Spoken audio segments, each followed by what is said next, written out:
What's up, guys? Welcome to another edition of the Defying All Odds Podcast with your boy Rafa. On my right is your boy Jesse. And we're back, okay? And better than ever. Yes, sir. Okay? It's been a minute since you've seen just Jesse and I. Right. Yapping it up. And I feel like we have a bunch of new subscribers, a bunch of new viewers, and I feel like it's only right that we give you guys another one of these. Yeah. So we had our first episode where you learned a lot about us. Obviously, for those who are new, definitely go check that out if you haven't already. But we're back better than ever and here to give you some more info about us and just kind of start a new segment almost. Yeah, of course. So it's 2025. I mean, damn, these last 6 months have been pretty fun for sure. Yeah. Just going at it here. And we've definitely learned a lot amongst ourselves, learning a lot how to create what we've been creating. Content, right? Yeah. So it's definitely been a lot of obstacles. I mean, in general, I mean, what would you say just out of everything that we've done, would you feel is like the hardest thing that we've had to like overcome amongst ourselves when making this? Honestly, it's everything that happens behind the scenes, and that because like it's pretty easy to sit down and just hit record. Yeah. But the amount of editing goes into it, the amount of when it's creating like making the promotion for the episode, finding the guests.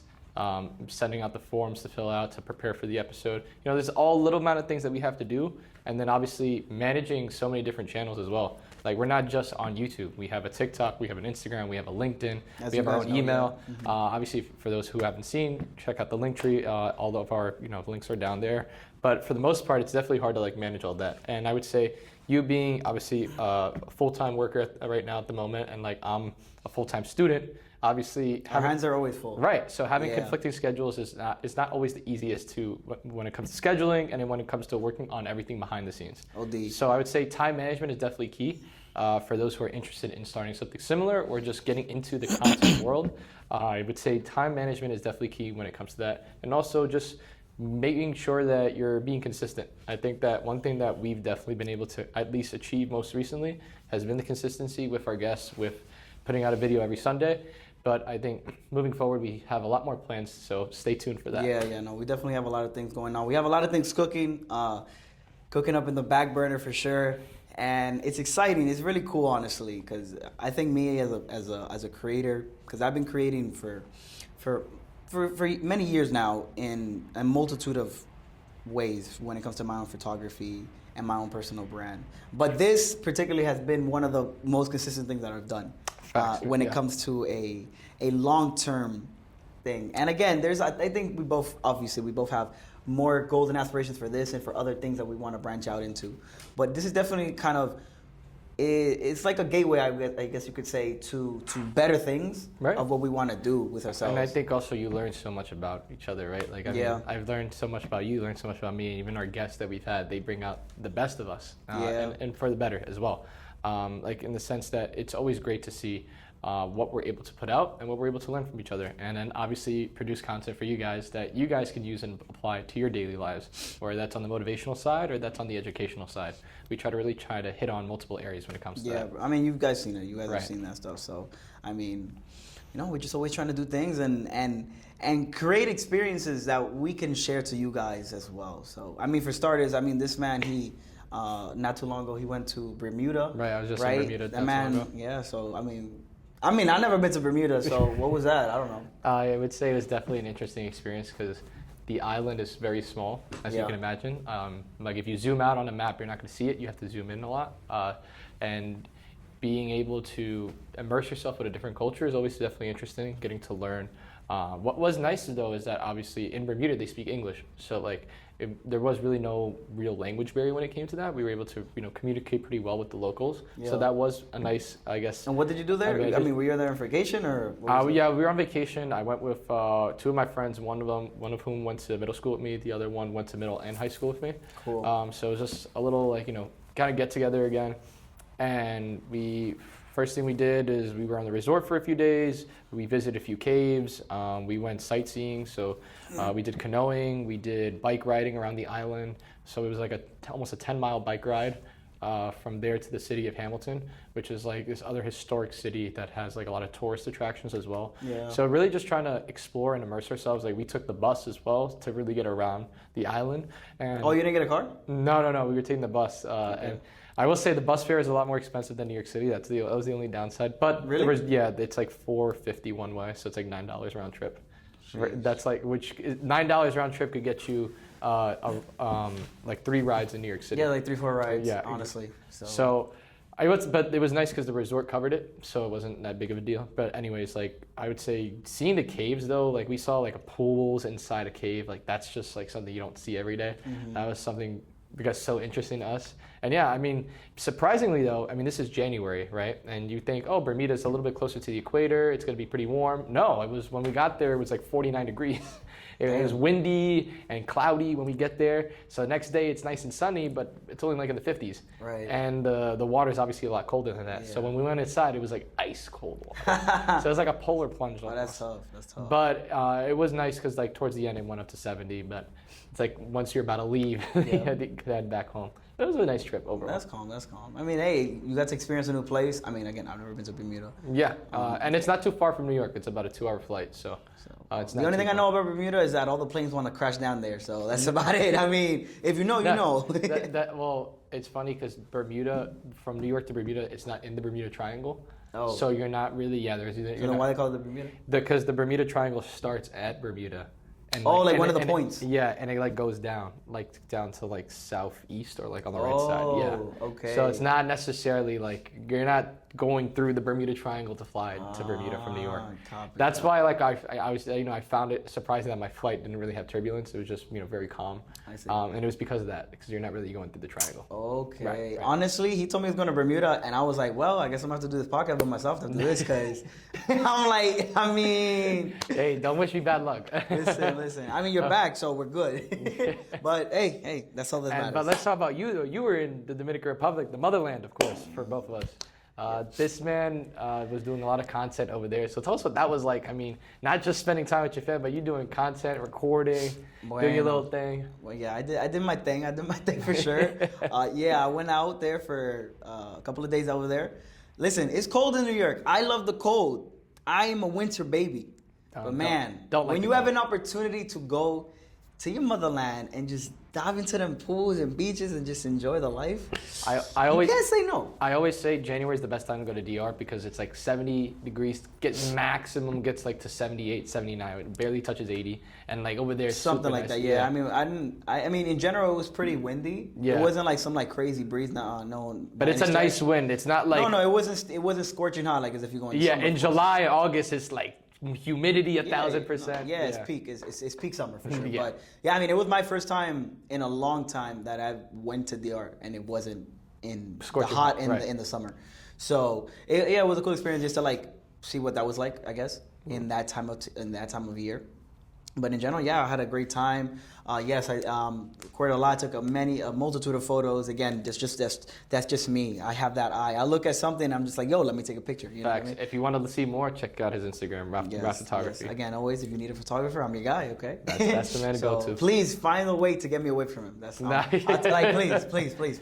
But yeah, in all seriousness, like, yeah, I had a great time. It was awesome, just getting to see my fam, and I just took that opportunity to just relax. You know what I'm saying? Just like, I feel like you look at New York and in general life, we're just always such in a rush. Yeah. And always stressed out and always worried New about York. things. Yeah. And in general too though. And I just told myself, like, listen, I don't have anything in particular that I need or want to do when I go there. But rather just, I'm going to be there for like 5 days. I just want to relax. And vibe. And I don't want to vibe and they'll be bothered. That's it. And I took that to heart too, even coming back. Because again, we're just so in this mindset of we got to be quick with everything. Right. And everything. And I still fall victim to that at times. Absolutely. But all in all, I just told myself, listen, 2025, we're in a new year. Let's make sure that this year is all good vibes and peace and prosperity. And make sure I can, live to see another day. Right? I mean, that's the goal at the end of the day. Just always keep it pushing, and don't forget, I guess, kind of everything that, all the stress is like very minuscule. It's just in that moment. Yeah. And you're able to overcome it later on. And then I always say, like, taking a vacation is always a great way to de-stress. Oh, 100%. Like it's always a good way to just take your mind off things, just really be like, sit back and just accept, like, all right, this is life right now. Right. And that's the benefit of vacation, because some people say, oh, I'm sad, I'm going back home. Like when I was leaving Bermuda, I was actually happy to go home. Facts, same. Because it's not because you don't want to leave. No, you do. That's the natural thing. Everyone's like, oh, I don't want to leave vacation. Yeah. But at a certain point, it's like you want to get back on track, right back on track to this kind of things you were up to before. Facts, yeah. So, and not only that, I think it's apart from that, right. It's also, it gives you a reason to go back. Yeah. Because like, again, I was there for a couple of days. It was very short and sweet. And sure, there was a couple of more things I could have done that I wanted to do, or just spend more time in that weather, right? Right. But I was ecstatic to come back, and not for the reason just like, yeah, let me go back in the cold. Nah, I didn't want the cold. It's been a cold winter this year. We haven't had this kind of cold in a long time. Speaking of which, today, even like we had like another snowstorm, and it's like, bro, I don't understand when we're gonna have another sunny day or whatnot, because it's just been constant cloudy, snow, fog, like. But that's winter. That's what winter's supposed to be, you know. I would say yes and no, because I mean you would prefer like sun and snow though, because you get I disagree. Yeah, no, because I remember last year. Sun and snow is where it's at. Nah, well, no, I don't think so, because then you come to because it's like that sun be blazing sometimes, and the weather is at a temperature that you can't be outside in just a t-shirt and shorts. Right, it's still cold. No, but that's not the thing though. It's like you'll be bundled up, and then there'll be just this heat wave on your head, and it's just like you can't take off your jacket because it's too cold. That's what makes winter though. No. You want to mix the one with that gets you sick. That's what happens. That's what happens. But anyways, regardless, it sets the mood. The sunlight is what gives you like that vibrant energy, and like too many days of just fog isn't great. No, of course not. It definitely gives you a better feeling. But exactly. I wouldn't say that that's the perfect type of winter. But I digress. All in all, though, yes, having the time for yourself, I think that's just what's important. Very important, right? Giving yourself that time to just like reflect and think about what do you want to do moving forward when you come back, and just understand, like, you coming back to lock in, right? And that's for sure. That's how it was. I was like, we coming back. I'm locked in. I'm refreshed. I'm renewed. So we can, again, like I said, just double up everything we do. And that's what I will say. It's like my entire winter break was like spent at home for the most part. Like, sure, I worked a few times in the city at my lab at NYU, and even then, I felt like at times that break was just going so slow. Yeah. Because I traveled so much the summer before. In that 4 months, I went to so many different places that it felt like the time went by like this. That's a fact. Right? Like I moved out, I went to Pittsburgh, I was in Ohio for a weekend, I made a road trip to Florida, I was in Italy for a month, right? So all these places, it's like so much you're doing, but time is going by a lot quicker because you're traveling. Yeah. Whereas like winter break, I'm not really traveling, I'm at home. The very last week of winter break, I remember we go down obviously to the foundation that we went to, and then we had a lot of stuff, our meetings. Right, we're working on our podcast stuff, and then at the same time, I was working, and then it was my flight to Bermuda, and that week went by like this. Like, it was like I was back on campus, like that week never happened. But the first 3 weeks of break, but very slow for the most part, because you're just at home, and I mean, being at home is great, but it comes to a certain point where I guess where you're in upstate New York, there's like not much to do besides hit the gym, turn your PlayStation for a bit over break, and then just apply to jobs, and that's decompress and spend time with your family. But then comes a certain point where you want a little bit of change of lifestyle. You don't want to be at home all day. No, change is good. Change is good. For those who say that change is not good, you're wrong. Respectfully, you're wrong. You need change so you can adapt and get better. Be the change you wish to see for tomorrow. Facts. So that's just how it goes. And I mean, what can you say? Apart from that, I mean, now as we're recording, the Super Bowl finished. Yeah. Did you went to watch it? I was watching it with a few friends of mine at his apartment on like 110. It was great to see, spend a lot of time with my friends, because it was probably like 7 or 8 of us. But I will say it was like a bittersweet outcome, because obviously it's Eagles versus Chiefs, and Eagles obviously won as of this recording. As a Giants fan, I'm very happy for Saquon Barkley. Obviously, Saquon was a former New York Giant, so we're very happy that he has a ring, well deserved. Congrats to him. As for the rest of Philly, as a New Yorker, it's bittersweet to see them win. And even then, like, even if the Chiefs won the three-peat, it's like, again, it's the same team winning all over again. So at the end of the day, it was still a lose-lose no matter what. I mean, you could look at it like that if you want to. From a New York sports fan's perspective. Right. I think, for sure. Right. Obviously, as we are New Yorkers, it's not the best ideal situation, I guess. I mean, I'm not heavy on football. Right. Yeah. I still rep my New York team for life. That's what I do. Go right? Giants. That's right. But I mean, I enjoyed it. I enjoyed the watch. Yeah. I mean, no. I think the game was whack. Personally, yeah. I think getting blown out like that was disappointing. Just to see how Patrick was scared, bro. My man was he looked like a cucaracha running around running from the trying to stop him. All I'm gonna say is, I just remember we're talking with our friends and the halftime comes around, and obviously we watched the Kendrick Lamar show, which was obviously very intense to see. I think there's a lot of themes in there to talk about, but I will say, like, during the halftime show on YouTube, on everyone's phones, the video that keeps getting recommended is Tom Brady's 27-point comeback against the Atlanta Falcons. And so all my friends that we keep talking, and we were watching the highlights too from that game, we're like, well, if Patrick Mahomes wants to live up to for receiving the torch from Tom Brady to be the face of the NFL, we're like, well, he's gonna, I guess, achieve this. He has to overcome he has to define the odds. Right. So I guess the NFL script has to be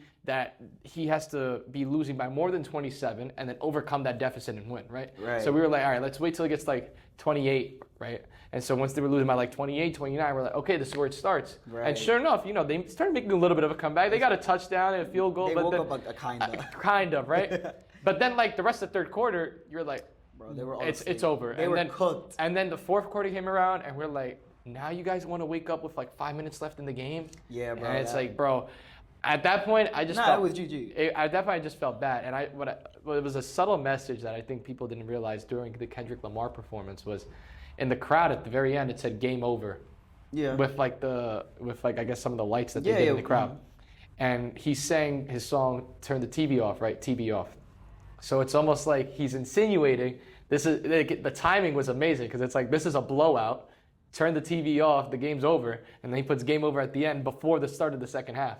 I mean, that's one way to interpret it. That was definitely, I would say, interesting to see, like the timing. Even if it was already planned out, I'm sure they didn't know that the Chiefs would be losing 100%. by that much come halftime. So. But that's why I say I think it's a funny way to interpret it. I didn't look at it like that, but because most people, when you look at Kendrick, people often are going to correlate that with Drake, obviously. Right. Everything that is going on. So, I mean, my personal opinion, I thought the halftime show was pretty fun. Yeah. Honestly, I enjoyed it. Yeah, you could say that he could have had better song selections of his more popular hits. Yeah. But obviously, Kendrick is not a man that is trying to just feed the crowd what they want, but rather he's all about, pushing a message, pushing an agenda, and I think he did that very well. And yeah, if there's a lot of subtle details that he put in, like for instance, sneaking in Serena Williams, for instance, was a minor detail because obviously Serena Williams had an affair with Drake a long time ago. He dated him. Right. Not an affair, they dated. They did together. Keep it a buck, bro. Yes, they dated, and so that was interesting to see bring her on, and the way he was promoting his song "Not Like Us" leading up to that very moment. Yeah, no, he was definitely he was hyping it up throughout because he said he knows what they want. Exactly, but he knows, like, for instance, the backup performers are saying like, "Oh, what song are you gonna play next? What song?" And first he kept playing others' hits. And then he's like hinting like, okay, I'm gonna play, and then he finally does. I think that was the best thing he did. It was the best way to like insinuate it. Yeah, because everybody was just like, is he gonna do it? Is he gonna do it? And the fact that he tried to, he played with the crowd, and I think that was pretty. And then he's wearing the chain with like the lowercase a, and we're like, we all know what that that. Yeah, no, for sure. No, he went off, and, right. And every symbol and everything was intentional. And I think that's what's so cool. From Samuel Jackson dressing up as Uncle Sam to the street light post to seeing the different performers dress up in red, white, and blue to show the American flag, but then they're separated to show the flag is divided, a nation is divided. Yeah, no, right? He got a lot of symbolism. There's a lot of symbolism in there. Yeah. And then even then, he also made the stage like a controller. Yeah. Right? Because showing like that the world is a stage, right? Like more like a game. But like a game, right? Mm-hmm. And so that's why they have the different buttons. So there's a lot to just conceptualize and just really really understand. There's so much going on. Yeah, no. I think because people I mean, with everybody's always has their opinions and everybody's always divided. But in general, like when you look at it as a consumer, people say that it was trash because he didn't put out all his best hits. Right. But when you look at it, because again, Kendrick, in general, he's always doing things with intent. Right. He's always trying to play a message. Everything and had address a point. something. Right. Everything had. And when you look when you look at it like that with with those layers, then you start to appreciate how well it actually was. And I mean, well, then again, though, from what they say by the numbers, he that's the most watched halftime show ever, beating Michael Jackson when he did it back in 1993. Which is crazy to me. And we all saw the highlights on YouTube of like when it got recommended to us as well during the halftime show. I think it just goes back to like YouTube algorithms as well, like showing like things that are going on in the moment and things that are being able to be recommended. I think it's really interesting as well. But remember, when you want to look at it like that, remember that also happens because people are searching it. That's true, so right? It doesn't just come out of thin air. I mean, because to an extent. People are searching it up. I mean, like the Tom Brady 27-point comeback, the Michael Jackson performance, because they're comparing it to Kendrick Lamar's performance in terms of number of views. Obviously, there's a lot to, I guess. I will say, Kendrick, don't hold a candle to Michael, but my man had aura. Bro, he was born with aura, man. Yo, when you look at those clips of Michael Jackson, when he pop out that stage, bro, he just standing there like this, bro. And he just stays there for like 2 minutes straight. He don't even move a muscle, bro. And then there's clips of, you see all the fans that are watching him legitimately faint. Just because he's standing on stage and he turns his head and then a whole nother crowd starts fainting, The fact he waited like 5 minutes before starting. Bro, that's so... that man had aura, bro. He waited like 5 minutes before starting. Okay. Yeah, that is so... that man is goated. But I am surprised that, again, I love his performance, but I didn't think it was... to be Michael Jackson, like in views, well, I mean, it's a different world and how they project these numbers, so maybe they're inflated. And also they're different genres of music as well. Kendrick is singing more hip hop, Michael Jackson is singing more pop music, so there's... But in general, pop tends to be more popular in the more global sense. Right, exactly. So, but good on him, though. Yes. Good on him. And then, obviously, nowadays, I would say it's even easier to kind of achieve those numbers of views because of the presence of social media, different platforms. People are on all these different platforms promoting it, tweeting about it, texting about it, reposting. So it's like it's pretty easy to get to those number of views in comparison to back then when technology wasn't as advanced in the 90s, for instance. Then that just shows even more how great he was to pull the numbers that he did, because back even then, in the time that there was nothing. Because back then in the 90s, all you had was your television. Just TV and radio. Newspaper. But I'm saying, well, newspapers like after it happened. We're talking about like in the moment, it was just the radio and the TV. Yeah, facts. And now you have different streaming services, different subscription services that you could kind of access. So it's definitely interesting to see how that comes about. No, we're definitely living in a different world then. I mean, neither of us were there, but I think it's important to learn your history. Yeah, absolutely. In everything. So it's pretty cool. So I'd say so far 2025 has been pretty funny, I'd say, in general. So a lot has happened in honestly. Just a month and change already. OD, I mean, say what you want about the political world, but we got a new prezi, you know? Right. That man back in office. I'm not going to say too much, but like, hey, that man is, I don't want to, well, whether or not you say he's cooking or he's doing a mockery, he's focused. He's laser focused on what he wants. There's definitely a lot going on in the world. Yeah, that's a fact, bro. That's a fact, bro. But now we out here, we living. And now, obviously, going forward, we're approaching spring soon. So hopefully another season comes about. Hopefully the weather gets a little bit warmer outside. Oh, you know what happens too? I forgot, bro. Spring comes. You know what comes with spring? What? Baseball, baby. Yes, the new season, bro. The next season of the Yankees to win another ring. And see the Mets be in last place, because I'm going to just keep it a buck, bro. He's being so delusional. Delusional? No, it's just a fact. It's just a fact, bro. You know, it's funny because it's almost like the team that gets Juan Soto is the team that, like, is more calm and collected. Because last season, he's calm and collected? I mean, that man just has aura just walking into the locker room yesterday at Port St. Lucie reporting for spring training. You just see, I don't know, man. Like, I'm just saying, he came in at number 4 in MLB Power Rankings. Bro, that's crap from writers. That don't mean jack. Right. And who did the Yankees get this offseason besides, let's see, Devin Williams, who is known to choke in the playoffs against the Mets, right? The Pete Alonso home run that sent the Brewers packing home. You got, let's see, Max Fried. Okay, we'll give you that. You got a decent arm. Overpaid, probably.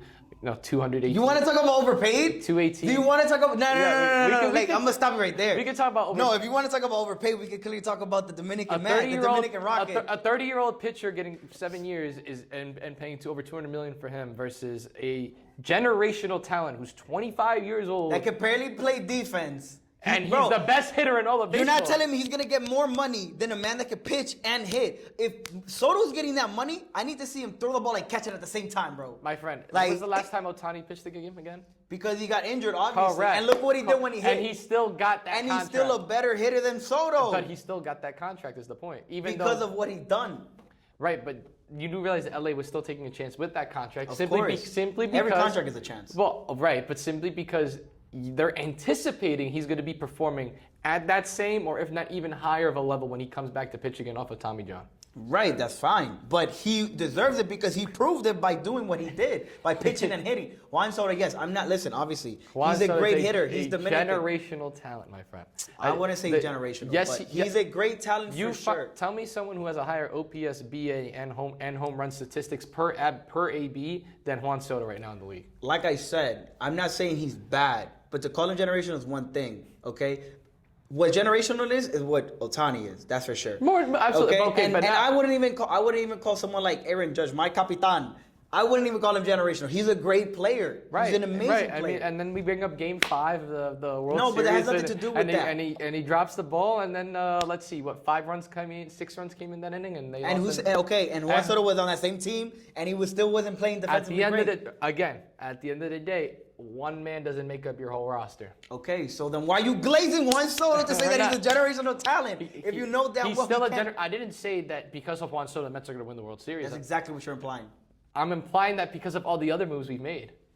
All the other moves you made was a couple of pitchers that are like mediocre, and then you re-signed. Frankie Montas, we got Clay Holmes. Yeah, a person that we had who was injured for a good amount of time. He's getting fleeced to you guys. A starter role now. Okay, and Holmes, right? Yeah, he was our closer. Yeah. He choked it, and then you guys picked him up to make him a starter. Then so you see, it's almost like what. And again, it's another fleece. It's funny what happens. It's like when they do bad on the Yankees, they end up coming to the Mets. And exactly. Become better we players. give you the leftovers, and they become better players. Look what happened to Severino.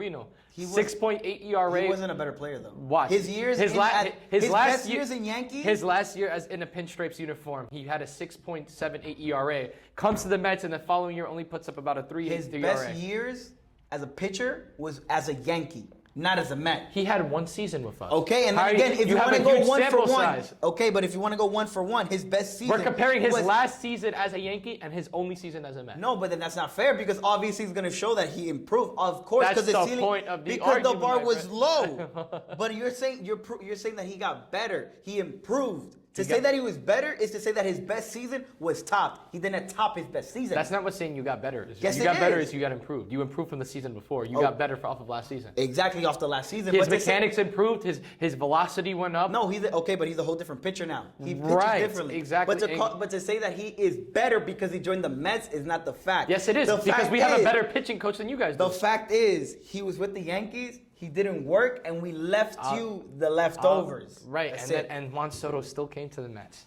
So that settles that. I mean, you guys lost. Okay, but you want to talk power rankings, right? Right. Last time I checked, the Mets are still like third place at best in your division.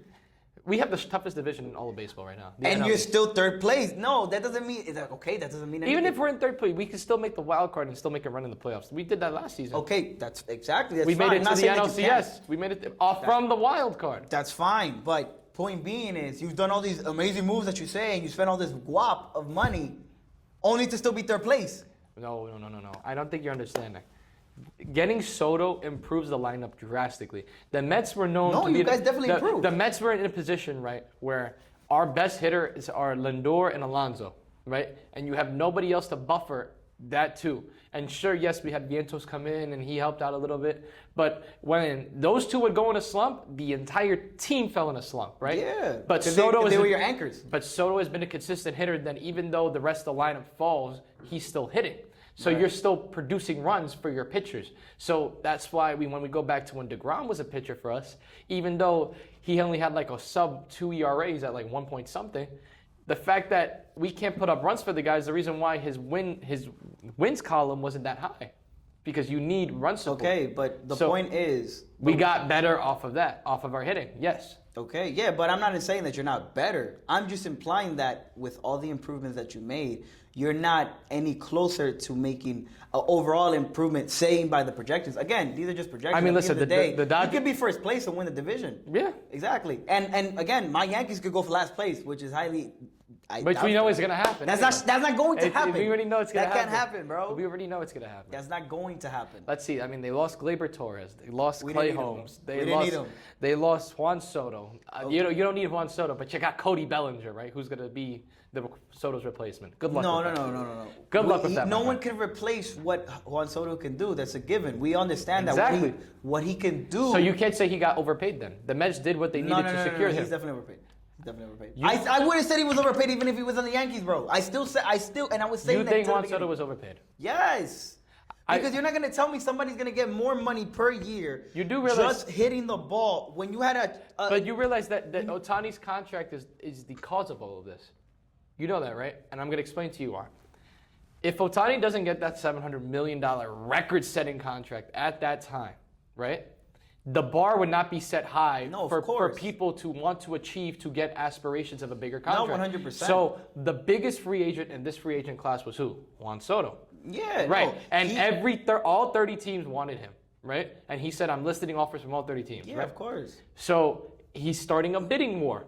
Yeah, bro, he's the product of what happened. Of course, right. I get that. But that doesn't mean that he is deserving of topping it. And then now they're predicting that Vladimir Guerrero Jr. is going to be the one that's going to top Juan Soto's contract. I mean, again, yes, and then if that happens, then we're going to say, was Soto overpaid because Vladdy got a higher contract? I would still say he got overpaid.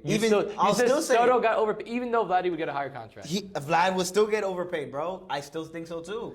Because it's like, bro, you just have, because again, I look at it in a business sense, bro. Right. For you to offer to pay a man that much bread. What was it like? No, not even. I'm not even talking about the total. I'm talking about per year, bro. Per year, it's like 50. Exactly, that's mad guap, bro. I agree with you, but look in the NBA. Okay, the average NBA superstar in the NBA makes about 50 or more. Yeah, and they also how much does Curry make? And they also how much does Westbrook make? Or LeBron? And again, I'm gonna tell you the difference between them and here is with baseball, you got 40 men, and in an NBA at the max, you get 15 players, right. 15, 20. So or less, but yes. Exactly. So they get more per year because there's less of that money to go around. There's less money to go around. But also you do realize that contracts and TV and all of like these things that go on behind the scenes are different. Right? Like, for instance, the Players Association's contracts with the MLB is much different than the Players Association for the NBA with the NBA. Yeah, of course. That's that's private organization. Right. So that's why there's different allocations of funds being set for each organization. Yeah, but also just how the game is constructed. Again, absolutely. You can't give somebody that much. I mean, if anything, in the NBA, all of them are overpaid if you want to put it that way. Because how you going to pay somebody that much bread with less players? And we could definitely make that argument. That's not to say. But at the end of the day, right, you're paying, right, you have the richest owner in all of baseball with Steve Cohen on the New York Metropolitans. He wants to invest in his team, right? He has a vision that he wants to bring a championship to the team. Yeah, there's nothing wrong with that. And so, of course, if anyone's given that advantage or opportunity of having excess wealth, of course they're going to be putting it into their team, even if it means having to overpay for someone. Okay, so you would agree he's overpaid. Dun-dun-dun! There you go. Thank you, Casa Cerrado. All right, you just proved my point. Possibly. Bro, it's okay if he got overpaid. Listen, I mean, as a man, as a person, as a Dominican, I'm happy. As a person, as a human, we're all happy. I'm happy that a man can make that much bread. Not to mention this man has been practicing baseball since he was like 3 years old. That's what they live for. They live for that moment. I mean, it runs in our sangre, like my friend. Bro, again, if you're gonna be practicing that many years to do that, that's what you want. So I'm not mad at Soto for doing that. No. I'm thinking it more just again as a business sense. Oh, right. That. So, because then obviously now, what you're setting is like the bar has now been set even higher. Yeah, so and I think in general it's a good thing. It's a good thing for that to go higher. But now that means that we're gonna be approaching a point where we're gonna have a $1 billion contract one day, which is crazy to even fathom and even conceptualize. I mean, in the world of baseball, in the American sports, yes. But if you go out the other across the pond in Europe, bro, there's soccer players. There's football because I don't call it like that. It's football players who have $1 billion contracts. Ronaldo, what was his name? Mbappe or. Mbappe, no. But Ronaldo's one of those people, and a bunch of other players. But the point is, it's already there. It's already happening. And I think in general, even there's gonna get to a point, even when in the NBA or in hockey and stuff like that, it just naturally these sports are always gonna increase. And that's the world of economics. How with inflation over time, contracts get more expensive, and contracts become. Yeah, because at the end of the day, you go back 10 years or so. Right. You look at Alex Rodriguez. People said that was overpaid. Right. And now you look at that contract, and it's like, bro, that is like pennies, Some people argue that A-Rod would probably be that $1 billion contract. Yeah. If he was a free agent in today's world. Right. Exactly. So it's sometimes at the end of the day, you also look at it. It's very relative. It's relative. Yeah, because back then, $10 million is the current version of like today's 80, 90, basically, 100 million, right? So it's everything is relative, because we'll always look back and we'll be like, wow, 770 or however much it was for Soto is a lot of money. LD. And then 10 years down the road, we're talking about a guy who's getting over $1 billion in contracts, or even more. Who knows? Hopefully it's me. Hopefully it's us, bro. Yo, sponsor us. We're looking for sponsors. Yeah, bro. Let's just throw it out there. Yes. If interested sponsors, check out our email down below. Yeah, bro. Don't be shy. Like, we're here. Like, you got a shirt, I can show it. You got some lotion, I'll put it on my hands. It's okay. I'm just letting y'all know. All right. We are open to everything, guys. Okay. And we do want to say we always appreciate all the love that we get. I know we just hit 100 subs recently. 100 subscribers on this channel. Yes. So thank you for the love. And even across our other channels, we've definitely been improving. Yeah. So if you're not following our other channels, please be sure to check that out. TikTok, Instagram, LinkedIn. Links are down below in the description. Yeah, but don't be scared. Yeah. We're here for it. We're always here. Yeah, we're gonna be here. The goal is to be here every single week for you guys, every single Sunday. Okay. There we go. That's what we want. Okay. And right now we're doing it. We're living up to that, and we're trying to stay true to that while continuously improving and showing you guys that we want to do more for you and just get better. Like we said, this is the year to improve, to get better, while also enjoying life. Because let's never forget, bro. We got one. Last time I checked, we only got one, right? So we got to enjoy it as best as we can. And I think Jesse and I can definitely attest to that. Like, as much as all the behind the scenes work that we do can be challenging, to say the least. Yeah. We are definitely making the most of it in everything that we're doing. Absolutely. And we're having fun with it, you know what I'm saying? So we're having fun with it, for sure. That's the goal. Yeah, so. No, I mean, I told you, I actually, like, what's the hardest? But what would you say, what's the most fun part about all this that we've done? All the people that we've met. All the experiences that we had, and definitely just putting everything together. Yeah. Because at the end of the day, we're not just creating a channel. We're creating a brand. We're creating a family, a community. And seeing all the love that we get, whether that is a compliment in person, emails, comments, and whatnot, like, we really always appreciate every single one of them from the bottom of our hearts. So yeah, bro. Like I said, you guys are the goats. Right, exactly. You guys are the goats here, for sure. I'd say, I mean, me personally, everything is fun, for sure, right? But I think as well, like, just meeting all the people that we've met, all the people that we've been able to speak with here on this platform that we've created for ourselves, and all the people that we've been able to network and socialize with through all those those interviewees that we've had. It's given us an ability to put ourselves in rooms that, I tell you, if you ask me 2-3 years when I graduated, I'd be in the room with a former president. I was like, nah, bro, you're bugging. Like, me? What? Like, nah, not even close. And like I said, we don't want to spoil anything, but we do have even more anticipated and great episodes to come soon with fabulous guests as well. Yeah. So stay tuned for that, of course. Yeah. No, we're always cooking. But yes, I will say, it's definitely been a ride for sure. I also think back to kind of, if I told Rafael when we used to work at Gap that you and I would have a podcast and a community, I laugh in his face, bro. And that we would meet not just the ex-president of DR, but obviously all these fabulous people we have at Colombia and outside of Colombia, I would have said you're kidding, because it really goes to show you how much that you could achieve in such a short amount of time. I mean, honestly, we're approaching maybe now the halfway point of the year when we first started back in August. Right. So it's really amazing to see how much we've grown, but also at the same time, what we've been able to accomplish, right? And learn from each other and learn from all our guests. Yeah. And to think back that we just started off as two regular friends, sales associates in retail, with two very different lives, and now how we mashed them together to create this, I think is definitely Crazy in the great way. It's It's definitely been an amazing ride. So No, I wouldn't do it with anyone else but this guy right here. Yeah, no, for sure. Yes, I find it every day more ways to tolerate the man, but again, like I said though, but he enjoys me more than enough. but in all seriousness, again, if you ask me back in the Gap 2019, 2020, when we were in the Gap, the Gappy days, if you know, you know. Gappy. If you know, you know. Hey, if you know about that being Gappy, but anyways, if you asked me that, bro, to do it with him, I genuinely would have laughed, bro. I genuinely would have laughed. I would have been like, nah, bro, there's no way I'm gonna be in a room next to this man all the time, and then picking up all the calls that and all the text messages. Nah, bro. We probably call each other how often? You think? You call me too much. And he calls me way in tenfold that. Nah, bro. All the time. That's cap. That's straight cap, bro. Like, you definitely call me more, bro. You definitely blow my phone up more. If I had to go with an over/under, I'd probably say let's set the line at 7.5 for the week. I'd probably say you call me over 7.5. That is okay. You probably If that's the case, you definitely got like double that, bro. Because this man He's setting the line at 13. Bro, this man, and it would go over, bro, every single time. Talking about setting a bar, bro. He sets the bar every single time on how bad he wants to push my buttons.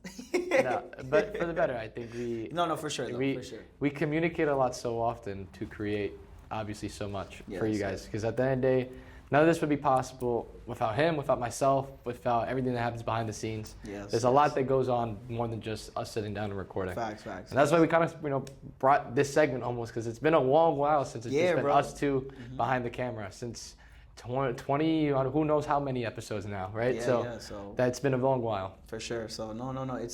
It's been a fun ride, right? And the ride is still going.